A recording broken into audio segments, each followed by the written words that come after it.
అసలెందుకే ఆ అమృతమే అనురాగముతో నువ్వు నవ్వితే ప్రతి సుందరిలా దరి చేరితే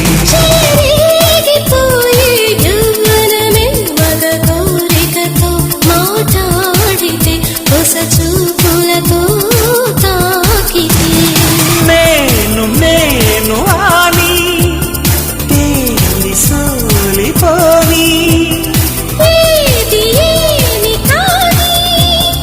ఏకమౌవని రామరి నా చెలి ఓ ప్రేమ హృదయం